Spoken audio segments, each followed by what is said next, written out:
She didn't just call the cops. She shrieked it like the pool was on fire and I was the arsonist holding a match. "Officer, there's a dangerous trespasser at the community pool. He's scaring the children and ignoring every rule." Vanessa Harrington, our neighborhood's self-appointed HOA queen, stood there in her pastel pantsuit, clipboard raised like a holy sword, while her phone blasted the 911 call on speaker for maximum theater. Parents yanked toddlers out of the water mid-splash, lifeguard whistles froze, and every perfectly trimmed lawn in Sunnybrook Estates suddenly had eyes. She thought she'd just bagged the biggest trophy of her petty reign. What she didn't know was that the sparkling blue water behind me wasn't hers to police. It was mine, legally, morally, and by the sweat of a man she'd never met. And that phone call? It was the pin she just pulled on her own grenade. I'd only come back to Sunnybrook Estates because Grandpa Elias's will had dropped like a quiet bomb 6 months earlier. He built this pool in 1972 with his own calloused hands, not for profit, not for some committee's approval, but as a free summer sanctuary for veterans' families still carrying shrapnel in their souls. He bought the land outright, carved out the deed with ironclad language that screamed exempt from future HOAs, filed every survey map at the county clerk, and told me on his last lucid day, "Ethan, rules are for people who forget why we fought. This water stays free." I never planned to move back. I was a quiet architect in the city designing glass towers, not neighborhood drama. But when the lawyer handed me the keys and the yellowed folder of papers, something in me whispered that walking away would be the real trespass. So there I stood that Saturday, unlocking the old iron gate the way Grandpa taught me. 3 clicks, pause, 1 more. When Vanessa materialized like a bad perfume commercial. "Excuse me, sir," she cooed in that fake sweet voice every Karen perfects by age 40. "This is private HOA property. You are not on the approved resident list. I'm afraid I'll have to ask you to leave immediately." I kept my tone even because calm is the only language bullies hate. "Actually, Mrs. Harrington, this pool predates your HOA by 30 years. My grandfather built it. Deed's in my back pocket if you'd like to read it instead of yelling." Her smile twitched like a glitchy robot. "Everything inside these gates falls under our bylaws, Mr. Whoever you are. We have standards. Community standards. Think of the children." The lifeguard kid looked like he wanted to disappear into the chlorine. I almost laughed, because the only child in danger was Vanessa's fragile ego. She didn't laugh. She escalated. By Monday, the first certified letter arrived. Cease and desist unauthorized use of HOA amenities. $250 fine accruing daily. I pinned it to my fridge next to Grandpa's faded photo and poured myself coffee. Day 3 brought a second notice, $500. Day 5, $1,000 with a threat of lien on my house. I kept every envelope, time-stamped, photographed, filed like evidence in a war I hadn't started. Neighbors started crossing the street when they saw me. Mrs.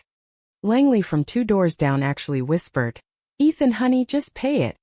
Vanessa doesn't lose." Last year she fined the Rodriguez family for their daughter's sidewalk chalk drawing of a unicorn. Said it was unauthorized art. I smiled politely. Inside I was already building my counterfile. The real fun began when Vanessa upgraded from paper to paranoia. I caught her silver Lexus idling across the street one humid afternoon. Phone camera zoomed on me while I skimmed leaves off the water. She didn't hide it. She wanted me to see. Next morning my phone buzzed with screenshots from the Sunnybrook Estates Facebook group. A blurry photo of me at the gate with the caption warning, "Trespasser at large. This man refuses to follow simple rules and has been seen loitering near our children. Stay vigilant, neighbors. Blue Heart Community First." Comments poured in, some confused, most terrified. "Is he dangerous? Should we call the HOA hotline?" One mom posted, "My kids used to love that pool before it became a battleground." Vanessa replied to every single one with heart emojis and "bless your hearts, we're handling it." I didn't reply. I just kept recording quietly. Every drive-by, every whispered insult, every late-night flashlight sweep of my yard. My military dad taught me early documentation wins wars. Grandpa taught me patience wins everything else. So while Vanessa played neighborhood dictator, I was turning her circus into a courtroom exhibit. The whispers grew teeth. At the community mailbox, Mr. Patel from 1428 leaned in like he was passing state secrets. Ethan, she's telling people you're the deadbeat grandson who only showed up for the inheritance. Says you never visited your grandpa once. At the grocery store, a woman I'd never met clutched her cart and muttered, I heard he threatened Vanessa with a lawsuit just for doing her job. Kids who used to wave at me now stared like I was the villain in their bedtime story. Even the mailman started leaving my letters at the curb instead of walking up. Vanessa wasn't just attacking me. She was rewriting the entire block's reality one poison post at a time. And the funniest part? She still smiled and waved at block parties like June Cleaver on steroids, all while her little empire of fear expanded. I could have fought back publicly right then. Posted the deed, called her bluff on Facebook, turned the group into a battlefield. But I waited. Because every time she pushed, she left fingerprints. Every fake fine, every screenshot, every anonymous tip to the police about suspicious activity at the pool after hours.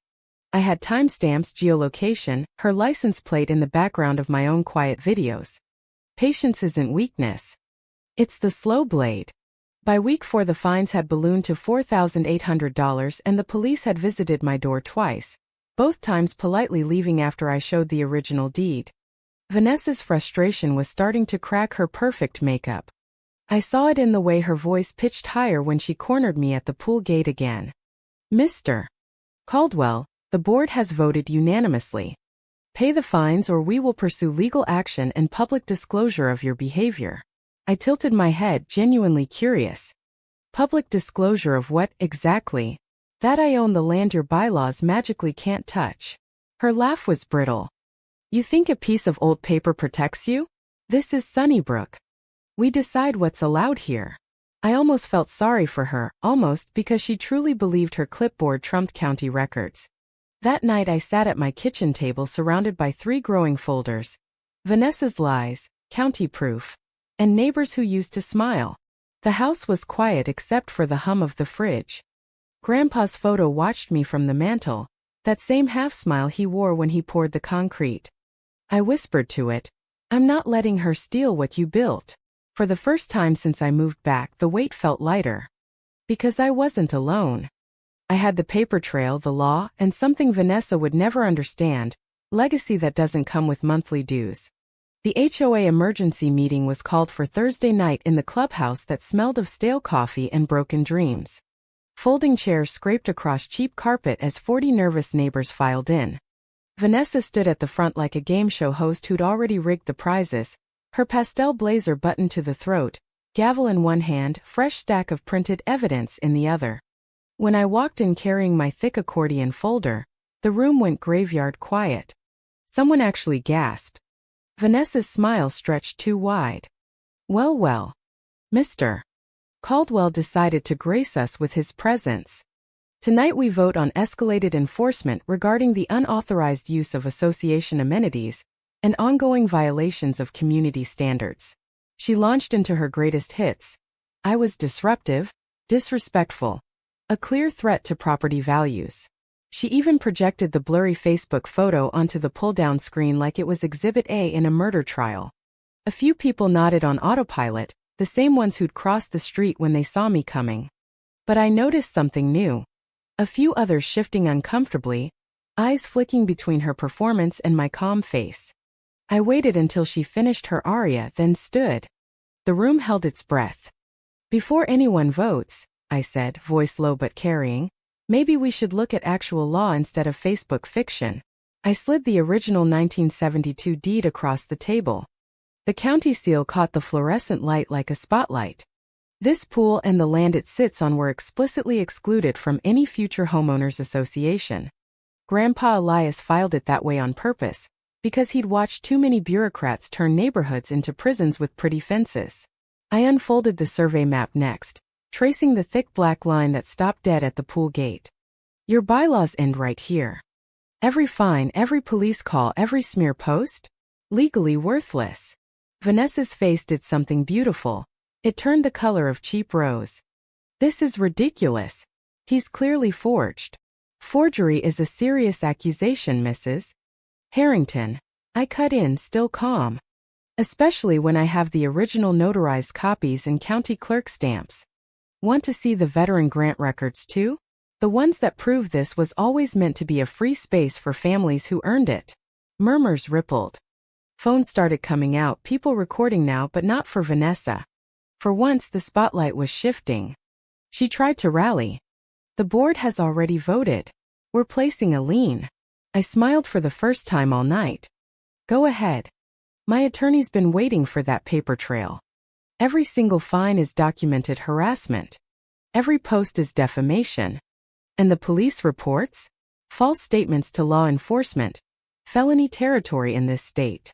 That was when the heavy boots hit the hallway. The door opened and Sheriff Ramirez stepped in, radio crackling, hat under his arm. Vanessa lit up like Christmas. Sheriff. Thank goodness. This man is threatening the entire board. Ramirez raised an eyebrow, looked at the papers spread across the table, then back at her. Ma'am, I'm here because I received a formal complaint about repeated false police reports and organized harassment. He picked up the deed, scanned it, and nodded once. County records confirm Mr. Caldwell's ownership. The pool is not, and never has been, HOA property. Those fines are invalid. Those reports are problematic. Vanessa's mouth opened, closed, opened again. For the first time her voice cracked. But the children community standards. Standards don't override deeds, Ramirez said flatly. And filming someone on their own property 23 times in 2 weeks? That's stalking, Mrs. Harrington. We'll be needing copies of all your Facebook posts and videos for the investigation. The room erupted, not in anger at me, but in a wave of long-suppressed mutters. Mrs. Langley stood up. You fined me $80 for my wreath being 2 inches too big, Mr. Patel added. My daughter's bike was on the sidewalk for 6 minutes and you sent a certified letter. Even the quiet ones were nodding now, the fear finally cracking under the weight of proof. Vanessa clutched her clipboard like a life raft in a hurricane. This is a witch hunt. I was only protecting your power trip, I said quietly, and for once the room heard every word. Cameras flashed. Some neighbor had tipped off the local news. A reporter was already in the back row. Tomorrow's headline was writing itself in real time. She tried one last theatrical gasp, hand to her chest like a Victorian lady discovering scandal. But the gavel in her hand looked ridiculous now, cheap wit against ironclad truth. Sheriff Ramirez simply said, Mrs. Harrington, you're going to want a lawyer. Mr. Caldwell, you're free to use your pool however you see fit. Meeting adjourned. The courtroom smelled like lemon polish and overdue justice. Vanessa sat at the defense table looking like a deflated balloon animal, her usual pastel armor replaced by a plain black suit that screamed, I hired the cheapest attorney possible. No clipboard this time. Just trembling hands and a stack of papers that now looked as flimsy as tissue. The judge entered, robes swishing, and the gavel cracked once like a starter pistol. Today we determine ownership of the disputed pool property and address allegations of harassment, defamation, and false reporting by the Sunnybrook Estates, HOA, he said, voice dry as desert sand. Vanessa's lawyer jumped up first, waving bylaws like they were the Constitution. Your Honor, my client was simply enforcing community rules. Mr. Caldwell repeatedly violated rules. The judge interrupted, peering over his glasses. Do you have a deed showing HOA ownership? Silence. The lawyer shuffled papers. We have board minutes and minutes are not deeds, the judge snapped. Mr. Caldwell. I stood and slid the folder across. Your Honor, here's the original 1972 deed, county survey maps, and veteran grant records showing explicit exemption. The HOA never had jurisdiction. Every fine was illegal. Every public accusation was calculated to destroy my reputation. I paused just long enough for the words to land. They turned a place meant for healing into a battlefield over grass length and flag height. The judge reviewed each page, nodding. Then he looked straight at Vanessa. Mrs. Harrington, the court finds the pool and surrounding land legally belong to Mr. Caldwell and are not subject to HOA authority. Furthermore, The pattern of harassment, including 31 documented incidents of surveillance, false police reports, and defamatory social media posts, warrants civil penalties of $27,500 and immediate cessation of all claims. The board is also ordered to issue public apologies and refund every improper fine issued in the last 2 years. The gavel fell. Vanessa made a sound somewhere between a hiccup and a sob. Cameras clicked. Reporters scribbled. And just like that, her empire built on fear, fines, and Facebook collapsed in under 4 minutes of real law. Word spread faster than one of her viral smear posts. Within a week, half the neighborhood had filed complaints against the HOA class action suit landed on the board's desk demanding full transparency and resignations. Vanessa's Community First Facebook group became a ghost town. Most members quietly left after the judge's ruling hit the local news. HOA president exposed. Fined for harassing veteran's grandson over private pool. She tried one last desperate post. This is all a misunderstanding, bless your hearts. But it only got 3 likes and 17 laughing emojis before the comments turned savage. The first Saturday after the verdict, I unlocked the gate again. The iron latch clicked the same way it always had, but this time the sound felt like freedom. Sunlight danced on the water like it had been waiting years for this moment. Kids exploded through the gate squealing, parents following with coolers and actual smiles. Mrs. Langley brought homemade lemonade and hugged me so hard I thought my ribs would crack. I'm so sorry, Ethan. We were all just scared of her. Mr. Patel's daughter cannonballed and fully clothed, yelling no more unicorn fines. I leaned against the fence and watched the chaos. Real joyful rule-free chaos Grandpa would have loved. Later I hung his framed photo in the little clubhouse above the fireplace. Neighbors gathered around it like it was a shrine. One by one they told stories. How their dads swam here after Korea. How their moms met friends while kids splashed. How this pool had been the only place that felt like home when the rest of the world was loud and broken. Vanessa never showed her face again. Last I heard she'd quietly sold her house and moved to a condo downtown where there was no which ironic, considering she once called condos communist hellholes. The new board dissolved half her ridiculous rules within a month. Grass could be 2 inches or 12. Flags could fly 24/7. And the pool? It became what Grandpa always meant it to be, ours. Not hers. Not the committee's. Just a place where kids laughed too loud and nobody got fined for it. Every evening now I sit on the same bench Grandpa built, watching the sunset paint the water gold. Sometimes I still hear Vanessa's shrill voice in my head screaming about standards. Then a kid cannonballs and the memory drowns. Because that's the joke she never got. The real community standards were never on her clipboard. They were in the laughter, the memories, the quiet promise that some things can't be controlled by a woman with a title and a grudge.